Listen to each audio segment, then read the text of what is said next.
listening to Kay Smythe on KABC, where we move beyond the debate and into discourse with people from all walks of life, designed to save society from itself. Join Kay and her guests as they navigate the toughest conversations and prove that the two-party way of thinking is killing America. As Kay always says, no one can control your freedom or free will but you. With that in mind, let's get into it. Welcome back to the KAY SMYTHE Show. We have another really special episode this week, but before we get into it, I just want to remind everyone of the spelling of my name. It's KAY SMYTHE. Thank you, Mum and Dad, for that one. That wasn't difficult at all. Sounds like a glorified sneeze, if anyone's wondering. That's how I try to get people to remember it. But enough about me, even though I'm really interesting. The first thing we've just got to touch on, because we can't go a week without talking about it. Danny, you watched, I think, more of the debate than I did. Yeah.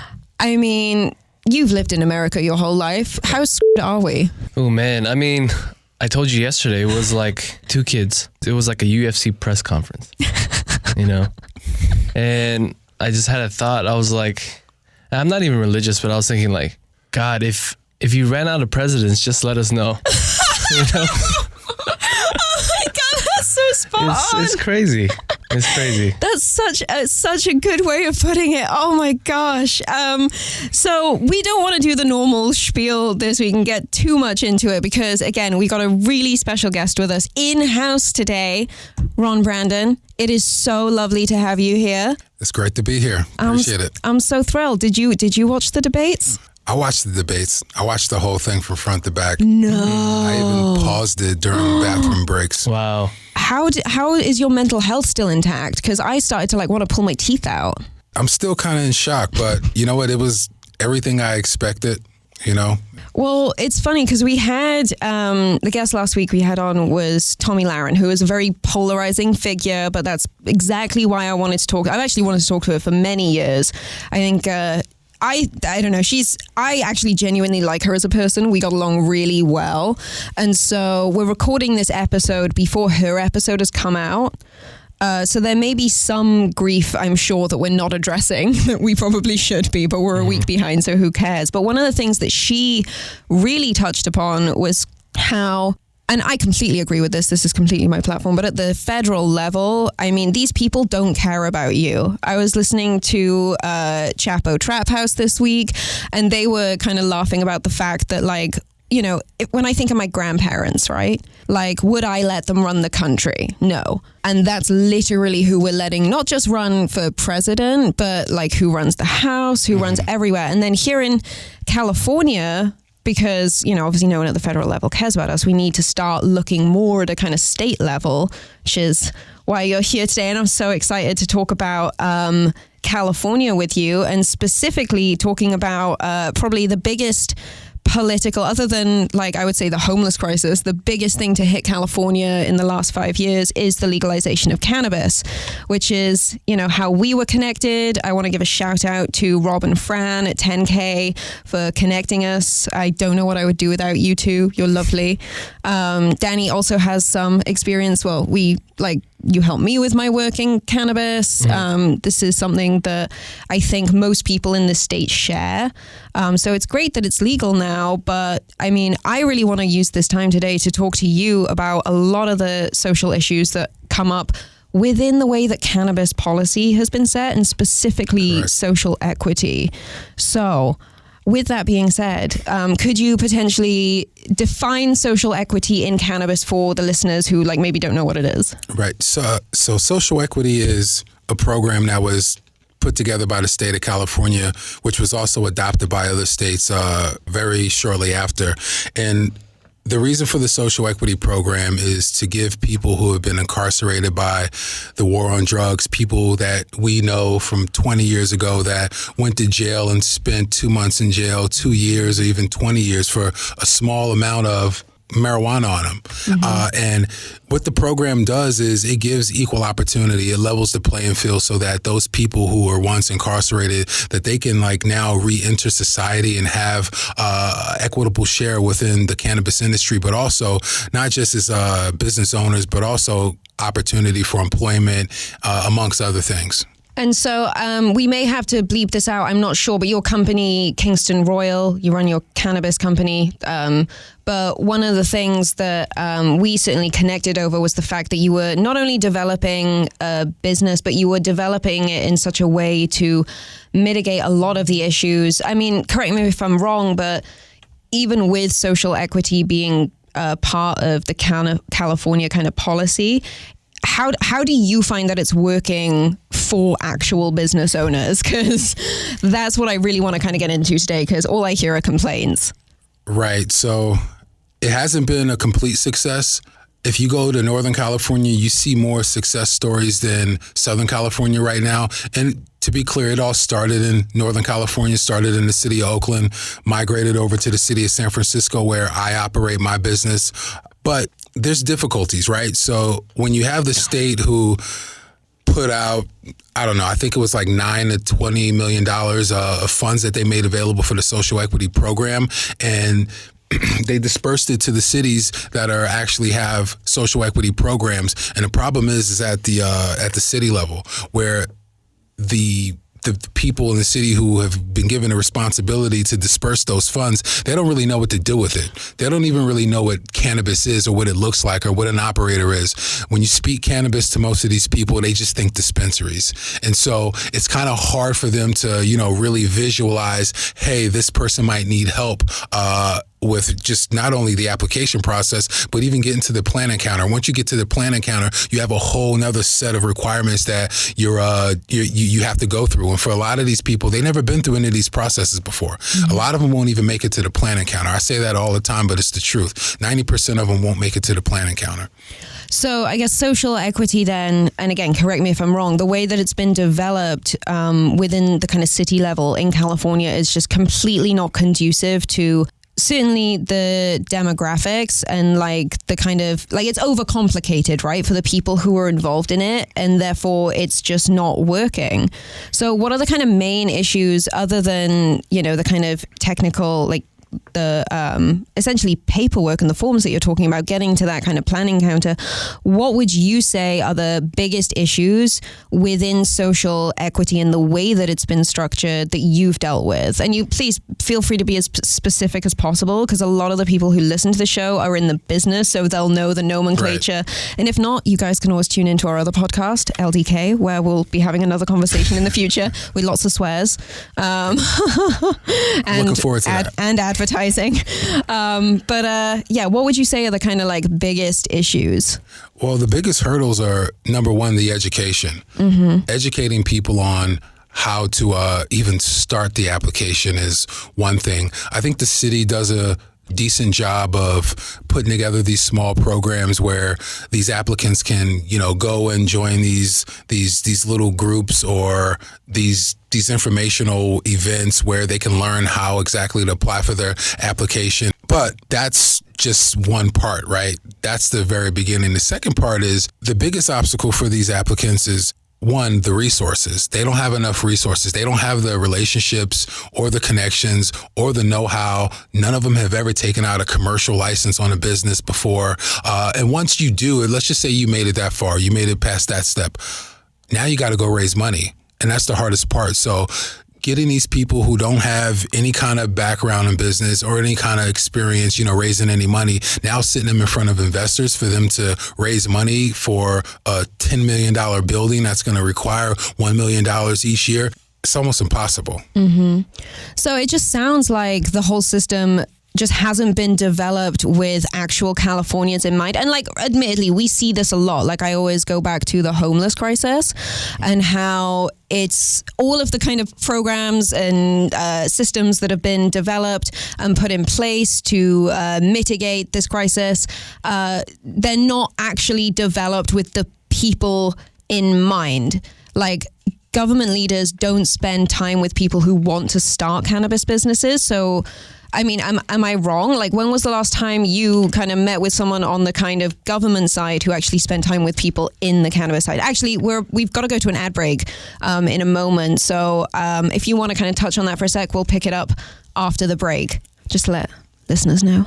Well, it's very rare. It's very rare. Very rare. That super doesn't surprise me, like even slightly. Well, I guess that answered it anyway, so we don't have to rush to an ad break anyway. But I think in terms of the sociology of cannabis, this is what I really want to get into after the break, because we have some amazing conversations about the characters in this industry and how limiting their approach is. And I mean, Danny, you and I spend a lot of time with cannabis business owners in California, particularly around the LA area.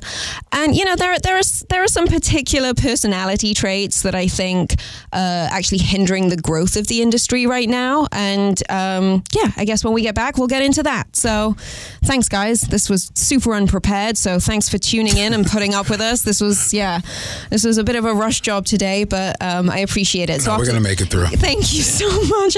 I mean, if we can't make it through, no one can. So tune back in after the break, guys.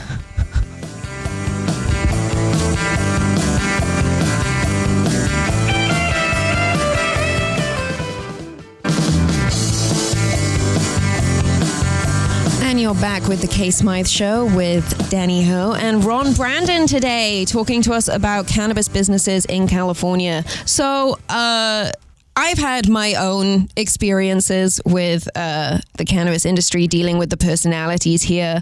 I would say kind of the biggest struggle is the same as it is in any other industry. It's navigating personalities, and obviously as a young woman, there are certain particularly men in the industry who maybe they don't want to know exactly what you're offering in terms of consultancy. They just know that you're a chick on Instagram who loves weed. And it's like, well, I've actually got my undergraduate dissertation was on this. Like, I got one of my work visas to come out and work in consulting, at least for cannabis legalization, like little things like that. And that I find has been a huge detriment. Like, all of the cannabis businesses that I have worked with who have that kind of personality at the top, where it's less about the product and understanding of the product and more about we're building a business, those don't seem to work. But I will say that I don't work with as many businesses as Ron. So Ron, like, in terms of what we're seeing with so many businesses going up and down, like I know MedMen's been up and down, like so many different leadership have been replaced, like a brand's here one week, it's gone the next. Like, what's going on? Well, it's carnage, and it was predicted, you know, for us that have been in the industry for a while. I mean, I remember 5-6 years ago going to all the events like HempCon, Emerald Cup. It was authentic back then. It was cool. You knew that you were surrounded by industry people. It wasn't a whole bunch of, it wasn't an environment that you were unfamiliar with. About 5 years ago, it got crazy, right? You start showing up these conventions. MJ BizCon got crazy out in Vegas. It like multiplied like by triple 1 year. And honestly, I think it was great for the industry. But the part that was kind of weird was just all the new characters that started entering the industry. We like to call them the Chads. You know, you see all of these guys coming to the industry, you know, or at these events, they want to talk to you about cannabis, and he's in a 3-piece suit. You know, maybe he's taking his tie off, has the top collar unbuttoned a little bit, but, you know, definitely are not from the industry, right? And so for a while, myself and either other people, you know, we were a little intimidated. We were a little scared because, you know, it was big corporation money that was coming in, and it didn't look like or feel like we were going to have a surviving chance to do what we've been doing, you know, for years and years, you know, carrying this industry to the point to where now everything is legal, right? We have legalization in California. You see other states starting to come on board. I'm kind of glad to say, though, it's kind of good watching a lot of these businesses and these brands and these people fall off. I mean, they rushed into it, you know, building, you know, $10 million facilities, $20 million facilities to cultivate the most cannabis that anybody else has ever grown ever before, you know, really skipping over the fact that, you know what, quality over quantity is something that the California market is always going to ask for, right? You know, quantity doesn't matter, right? It's quality. This is the birth of, this is the homeland of the cannabis industry, right? And so a lot of the people had it wrong. And so all their P&Ls, all their spreadsheets, all their briefcase material. None of it worked out for them. You see a lot of these guys just, crumbling overnight. A lot of these people went and hired guys from Colorado. And I mean, not guys who were in Colorado who pioneered their industry, just guys that lived in Colorado and said that they can grow, right? And so you had all of these botanists coming into the industry who never touch the plant. And when I say the plant, I'm talking about, the cannabis plant, but they never touch the plant, and it's a very, finicky, plant. You have to know how to grow it. You have to know how to groom it. You have to know how to take care of it and fine tune it and have a relationship with it in order to get the results that, the California market is going to demand. And not only our market, which influences the rest of the United States, but it's every other market that's going to open up after ours, right? You just see all of these companies, which they're now scaling back, and you see them now connecting with people that are real, people from the industry. I mean, the price tag has went up a little bit, but it's what's going to happen in order for the industry to survive. Wow. I mean, yeah, I couldn't agree more. And I remember in a previous conversation that we had, one of the things that you touched upon was a lot of these guys who've kind of boom and busted out of cannabis in 2 years, if that. Yeah. A lot of them had absolutely no it's weird as a social scientist for me to say this, but when it comes to cannabis and the modern consumption of cannabis, what we see is this herbal, all loving, all giving plant. It wasn't like that. When I started smoking pot, it was we used to listen to what's known as reggae, and then we do garage, jungle music that eventually evolved into more kind of house music. It was very much associated with a lifestyle that was centered on culture. And it was and that, not that I'm saying oh, you've all got to be stoners, you've all got to be I don't even know what to be you've got to subscribe to some kind of genre of music or anything, but that's where the authenticity was lost. And I hadn't even put that together because I think because I hadn't grown up here, I hadn't experienced that, my version of getting into cannabis was down in the schoolyard kind of thing. Right. And that was really missed. So you had a lot of these, chads coming out here, jumping into the industry and just flailing out because they didn't understand that it's not a new business. It's not even a new industry. Right. It's been around since before Jesus. And so if you ignore all of that history, okay, well, maybe you can ignore most of it, but you can't ignore the modern history of cannabis in California. I don't know if you want to speak more eloquently on that, but you touched on it already. The main ingredient is the culture, right? And they're missing that. You can't reproduce it. You can't duplicate it. It has to be real. It has to come from some substance. It's exactly what I was saying before, where, industry people, we know, we can feel it. We can tell in your conversation. And like you were mentioning also with all of these different craft brands, all of these herbal brands, all of these natural healing brands, don't get me wrong, they're all good. There's been people that have, always used the plant in that way, but it hasn't been a mainstream factor that got the industry to where it is today, right? The number one vehicle for me was always music. Like you said, we turned on some music, we listened to it, and, we smoked pot to it, right? And I would like to say, hip hop music in general really pushed the culture forward in the last 20 years. You have icons like Snoop Dogg who, really kind of started normalizing it a little bit more. There was some foundation laid by, Cheech and Chong and people like that, right? But you don't hear Willie Nelson making love songs or country songs about gelato, and you have very popular strains that are pushed by, these hip hop artists that have really bolstered the industry to where it is right now. I mean, you look at even the top brand Cookies, and you look at the job that Burner's done. He really got started. He was selling CDs. I remember seeing him, I don't know how many years ago in San Francisco, handing out CDs. And his whole thing back then was, hey, you know what? Smoke one with me, smoke one.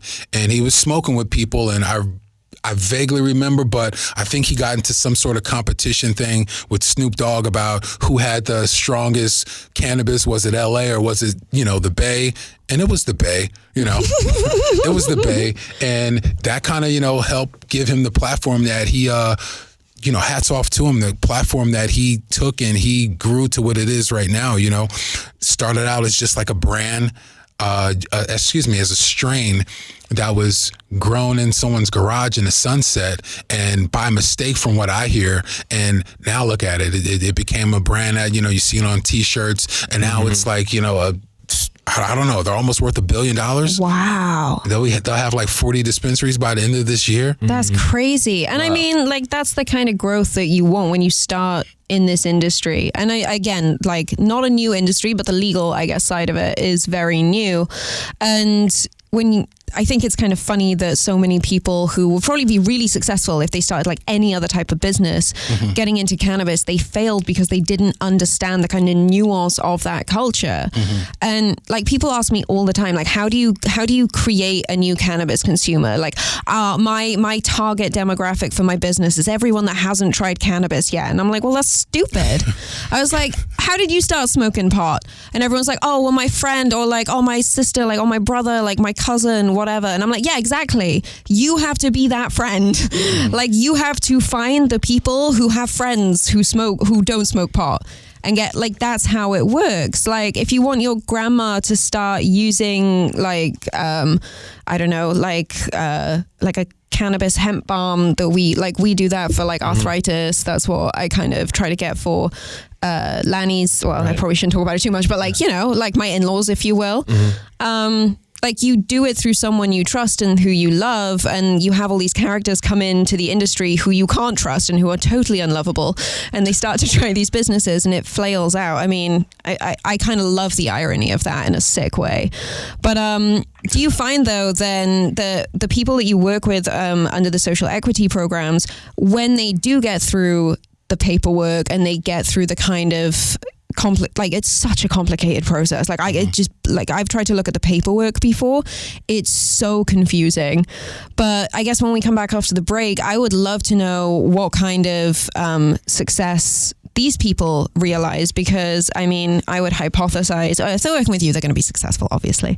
But when it comes to building those kinds of relationships, getting brand loyalty, making sure that your consumers continue to walk through the door, that all comes from personality. Like, I say the same thing with like clothing. There was a shop that I used to go to all the time on Abbot Kinney in Venice. It was advertised as the cheapest shop in Venice to buy clothes. And back when I first moved out here, I had very little money.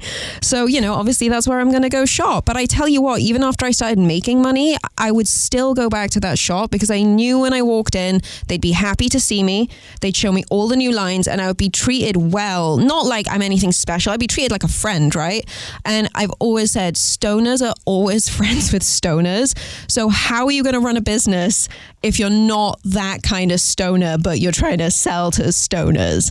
Because everyone who smokes pot, I hate to say it, but if you're smoking cannabis, you're a stoner and you should wear that badge with pride. Also want to give a shout out actually with that to Ryan Hamilton, who actually was the guy behind the stoner campaign at MedMen. He had a completely different idea for it, and the marketing, like the head of marketing guys, butchered it. So shout out to Ryan. It was a brilliant campaign. Not as good as the one that I was in, but hopefully we can redo it with another brand one time soon, Ryan. But when we come back after the break, let's talk more social equity.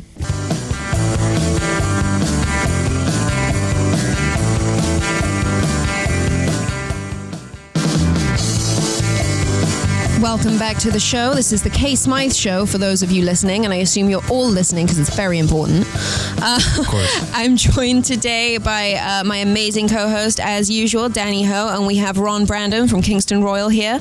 So before the break, we were talking about the kind of nuance of personalities in the cannabis industry and how there is very much a specific type of personality, or even like maybe even demographic. And I say this as a social scientist, an entire demographic of people who are probably not going to realize that much success in the cannabis industry purely as a result of their lack of understanding of the culture.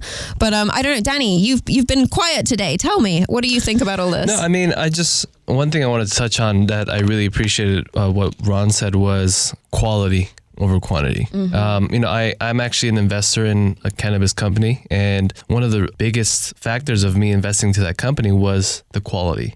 right? Because actually quantity they lack, you know? Yeah. You actually remember, right? Oh, yeah. But their quality is amazing.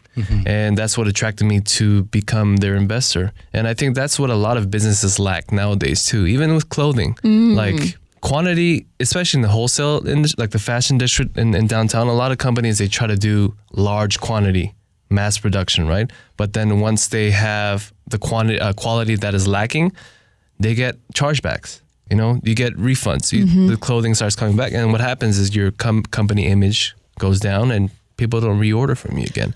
And that's what happens, I think, with cannabis as well. Once they try it and they realize, oh, this is kind of subpar. I'm not going to get it again. I'm going to try something else. But once you have a quality of something, even if it's a little bit higher, they'll go back to it. You know, and if the pricing is competitive, then that's game over. You're going to constantly go to that same product again and again. And the fact that you mentioned that, it's I think it's key, you know, especially with the cannabis industry. And I think that's something that I think a lot of people wouldn't realize, right? Because when you think of cannabis, you think, oh, we've got to make a lot because everyone wants to smoke pot. But now what we're seeing is almost like cannabis connoisseurs.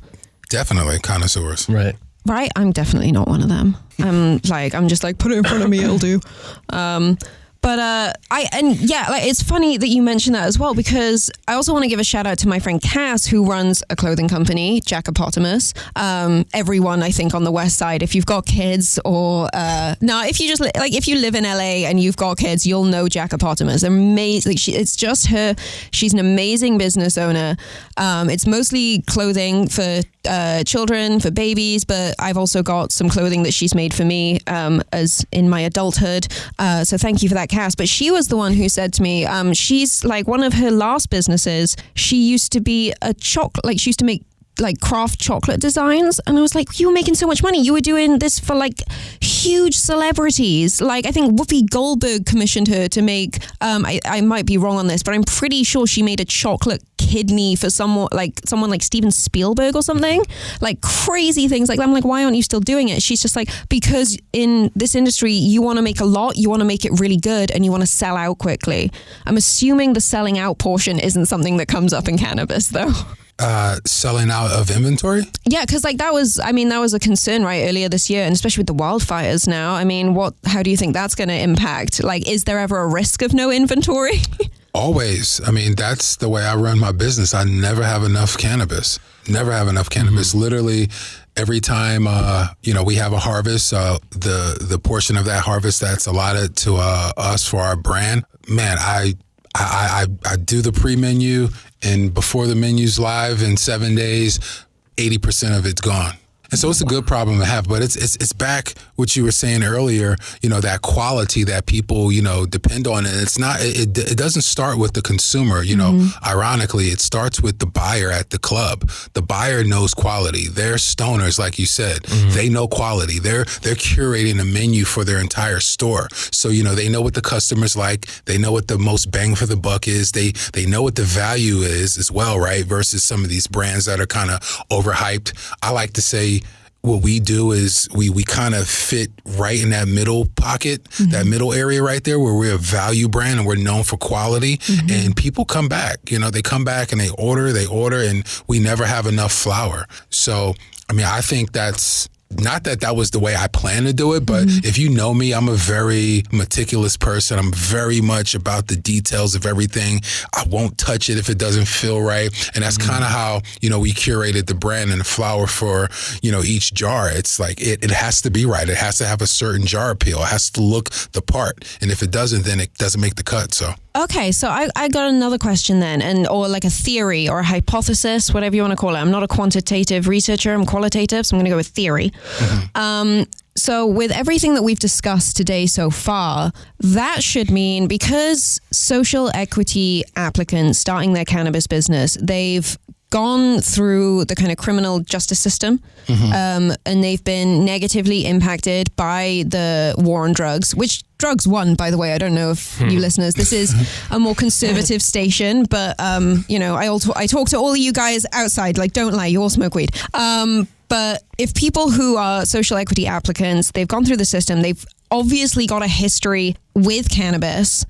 So therefore, theoretically, any social equity applicant starting their own grow, business, whatever it is within cannabis is going to be better quality than those who have maybe started like any other type of business, because the people who start any other type of business don't have the same cultural understanding than social equity applicants. So surely we'd all be better served if like cannabis was just run by social equity applicants. I kind of like that idea.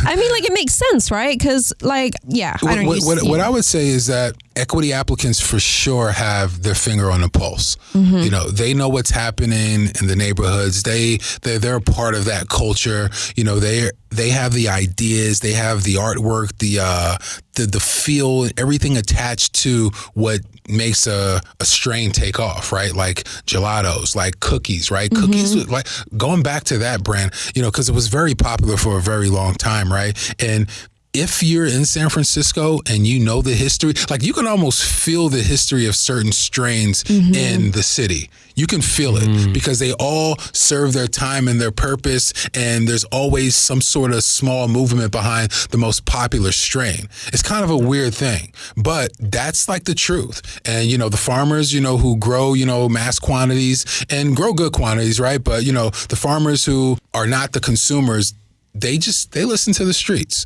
They listen to what the equity applicants, you know, to the people that are making the music, to what they want. They just follow suit. They grow what the demand is. And that kind of socialization doesn't really happen in any other industry, does it? Like, 'cause I even think about, say, like agriculture, just like if like straight agriculture, like the person who runs Whole Foods, who's one of my least favorite people. Not that I know him personally. I'm sure he's really nice in person, but I just have a thing about Jeff Amazon.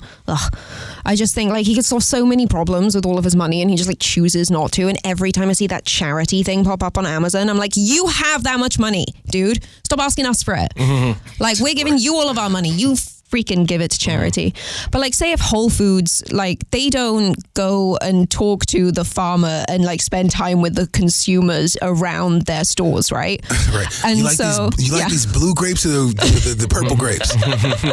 Purple grapes are hot in the street right now? Yeah, we're going with purple grapes. And that's why I've always said, like, I'd much rather, like, if someone like gave me the choice, like, oh, do you want to go to like a really fancy, like, I don't know, like what, like the Grammys or like an Oscars party or something, or do you want to go sit in a basement with a bunch of people you don't know and get stoned? I know exactly which one I'm going to have more fun in and where I'm going to make more friends. Every time I'm going to the basement, every single time. And I don't even really like smoke anywhere near as much as I used to. And so I guess like those kinds of social bonds, I mean, especially up in the Bay Area, like what would you say is the biggest difference between the Bay and Los Angeles as far as that kind of sociology goes? Is there any difference? Huge difference. So the Bay Area, there's more of a community. The industry in LA, it kind of got LA'd. You know, like everything else in LA, it's like real, you know, flashy. It's completely two different markets. Like, I was funny because I was just having this conversation with Ramon Garcia and Brian from Black Star just yesterday, actually, about you know, the difference between LA and the Bay. And if you go to the Bay, you know, they're known for, you know, loving, you know, flashy car, not flashy cars, but muscle cars, right? They have a huge car community, and it's all about what's under the hood, right? Versus coming down to LA, it's all about, you know, the rims and, you know, your car wash, and if you know what I mean. So it's the same with the cannabis industry, right? It's exactly identical to, you know, what the values are there versus down here in Southern California. I'm not knocking LA. I've lived here for years, but I always go back to the Bay when I need to ground myself and I need a little bit of substance. And, you know, when I made my move, which, you know, really was the defining moment for me and what position I was going to play in the industry, I left LA and I went to San Francisco. Why? Because I needed to be a part of ground zero. I needed to be a part of, you know, the substance of what really the industry was about, you know, shake hands with the very first, you know, cannabis patient in the world, right? Wayne Justman, these people, you know, and so you gotta go do your homework. You gotta go back. It's like anybody who, you know, wants to, you know, study, you know, any kind of, I don't know, literature, you know, you go to that country to go study that literature, right? And so it's the same with cannabis. That is so beautiful. And you never have to mince words about Los Angeles on this show because we are not fans. I mean, like we are, but like we're not fans of what this place has become, I guess is probably the best way to put it. Like, let's be honest, cannabis legalization is what's kept me alive here. Certainly living in this town. So I guess when we come back after the break in our final segment, we're going to probably touch on a few more things to do with social equity, but I just also want to give a shout out to our other podcast, the LDK Project, which you can find on YouTube, Spotify, and iTunes. So that's LDK. So we're probably going to have a follow-up episode on there. And yeah, we'll just talk more when we come back. Just stay on the line, guys. You know you want to. Mm-hmm.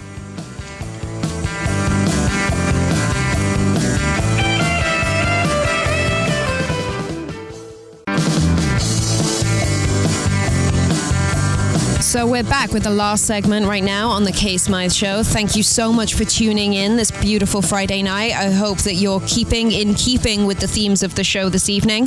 And actually, for this last little bit, I'm actually going to hand the floor over to you, Ron, because when it comes down to it, I go to you for advice. Mm-hmm. So please, what else would you like the people of California to know? What do you want to get into? Right. So you mentioned earlier, what is it that equity applicants have to do in order to, move further and further, down that process, right? And what I've found to be true is that we have to band together, because no one is going to help out another equity applicant, or at least give them the information that they really need, or push them, or even as simple as, just being someone that they can relate to, So, the equity community has to embrace the rest of the equity community. And that's the business model that we embraced up in San Francisco with Locals Equity Distro. Locals Equity Distro is comprised of 5 different equity brands, SF Roots, Sanctuary Farms, Head Stash, Kingston Royal. Brands that have all been through that process, right? Guys like myself that, come from, the culture, guys like myself that were risk takers at one point in time, the people that were, really laying the foundation for the industry to be what it is today, right? And so what we found that is no matter if you're a social equity applicant, like, the way you can tell whether or not you're really about the movement and you're really about doing the work is how much time you spend on your own brand. You don't get to spend a whole lot of time on your own brand. Majority of your time is helping out other people, right? And that right there creates that, upward mobility, right? Reaching the ladder down and giving somebody an opportunity for them to be successful in the industry, right? Giving them the information that, you found out or that you had to go through experience and, trials or whatever the case may be, right? The very most important thing about it is you don't want to get too far. You don't want that gap to, grow too large, right? So it's kind of funny. It didn't really happen this way by design, but, if I go 20 yards, I'm going to stop. I'm going to do what I can do to reach back for you, to pull you up an additional 20 yards. Then it's time for me to, since I'm paving the way, continue to truck, right? Continue to knock down these barriers, continue to have these conversations, continue to do conversations like this to where, the voice is louder. People hear us. People understand what the movement is all about, right? And I hate to call it a movement because we truly should be on equal playing field, but it's just not that way, right? And that's just the way this country is. Period, right? You've seen it in the presidential debates. It's just all wacky, right? Mm-hmm. And, we got to take care of our own kind. And it's not just people of color, right? It's people that have been affected by, not only the war on drugs, but people who've been disenfranchised by, just living in low income areas, people who have, not had the same amount of chances. And the one thing that we do at Locals Equity Distro, as I was mentioning, we not only take equity applicants, people who are going through the application process right now, we kind of stopped a little bit before that, right? The fact that I mentioned earlier today that 90% of them will never make it to the counter. We take equity applicants, people that have been verified equity. We pair them with our equity distro and we help them do what majority of them want to do anyway. They just want to get their brand in the market. Mm-hmm. So one thing that's very important for people to understand, people who are, maybe just getting familiar with social equity, up in Northern California and soon to be in Southern California, there's shelf space dedicated to equity brands. 20 to 30% shelf space dedicated for equity brands. The state is kind of mandated. A lot of the cities have adopted it. And so it's a big opportunity. And you see the predatory practices happen from large corporations coming outside of California, trying to partner with equity applicants and take majority of their business just to take advantage of that shelf space because it's low-hanging fruit and it's opportunity there, right? But what we're doing is banding together and getting as many equity brands to the shelf as possible so that they have 100% ownership, right? And their company is not, their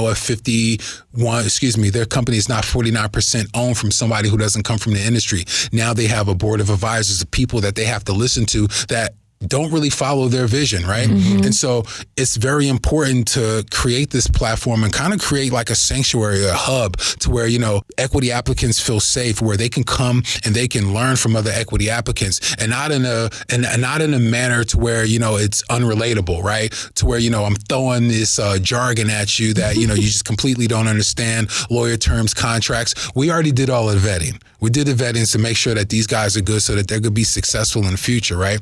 Yeah, it's going really well. That's awesome. And you know what's really funny is I think a lot of people, especially with the interview that we did last week, a lot of people tuning into the show would probably hear something like this, under capitalism and be like, oh, that's not fair. But I think when it comes to cannabis, that just based on the conversation we've had today solves for so many problems. And one of the things that my day job then, if you will, I'm a PhD consultant. Big shout out to Approval Ready Consulting. Please come and get your PhDs with us. We'll be able to help, especially me. But I spend all day, every day talking to people across the country. And 9 times out of 10, they always ask me oh, what's your background? And one of the things that I used to not talk about was the fact that, all of my degrees, all of my expertise were initially centered around cannabis legalization because I was thinking it would be, kind of a polarizing topic. There has not been a single phone call I've done, and I talk to at least 10 people a day and at least 6 of them are new.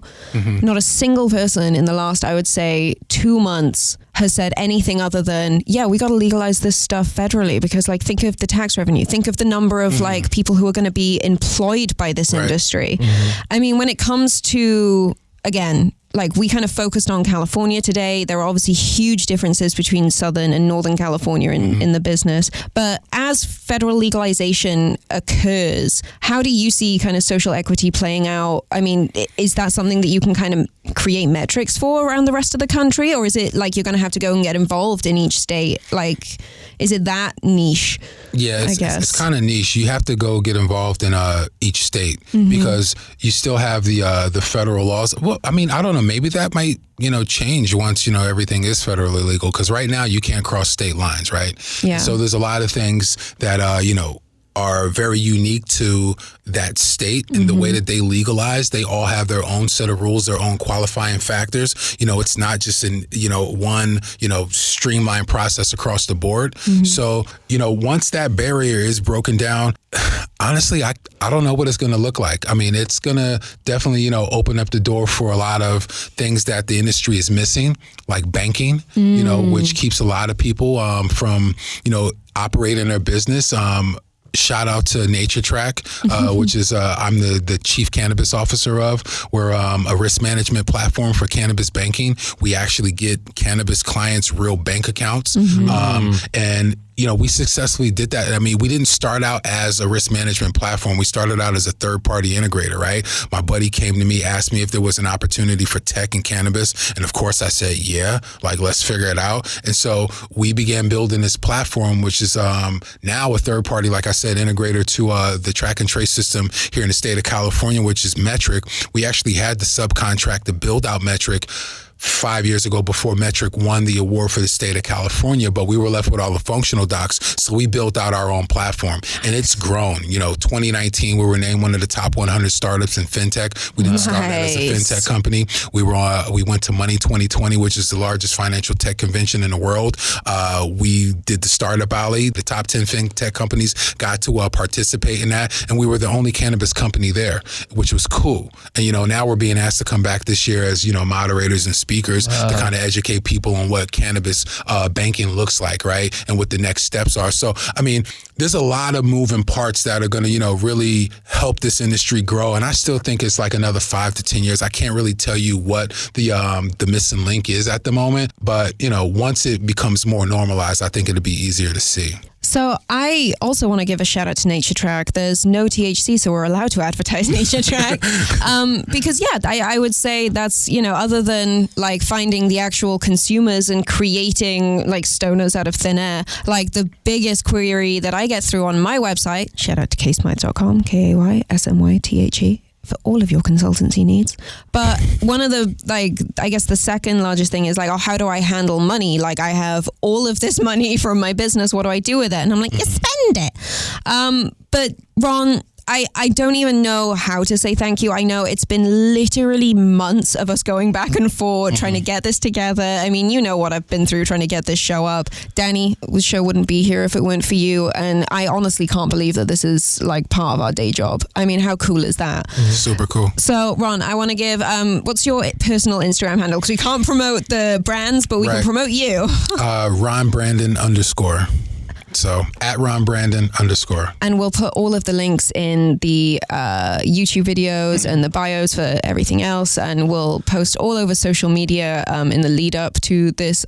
Everything. Anything you need, we got you. Dope. And also head over to the LDK project to watch the full uninterrupted conversation between us that technically hasn't been recorded yet, but we will before this comes out. Yep. And I just want to say a huge thank you to all of our listeners. I didn't realize that there was another inbox on my Instagram, and I just want to say thank you to all of the lovely messages that I've been getting from you guys. I want to give a shout out to Lizzie DeFazio, one of my dearest friends, the first best friend I ever made in Los Angeles. This weekend she had a long drive and she listened to every single episode back to back, and LDK project. Good. So we'll have to get Lizzie on. She's cool. Thank you, Lizzie. We'll head out with Lizzie one night. She's an absolute babe, and her fiance, congratulations. So yeah, I mean, Danny, any kind of last things here? Or no, I mean, Ron, thank you for coming on.